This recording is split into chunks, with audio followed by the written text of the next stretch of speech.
2024 жылы діни мерекелер күнтізбесі бекітілді. Ораза қашан басталады? Қазақстан мұсылмандары діни басқармасының шариғат және пәтуа бөлімі 2024 жылғы діни күндер мен мерекелер кестесін бекітті.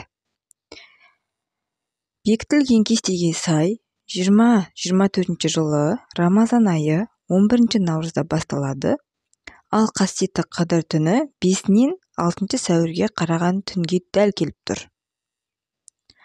Мұсылман қауымы үшін қадірлі оразаның аяқталғанын білдіретін ұлық ораза айт 10 сәуірде болады.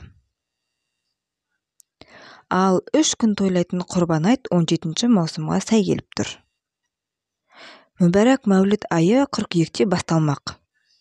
Ескертетін жайт: Қазақстан мұсылмандары діни басқармасының діни мерекелерінің нақты күндері жаңа айдың көруіне байланысты ауысуы мүмкін екенін мәлімдеді.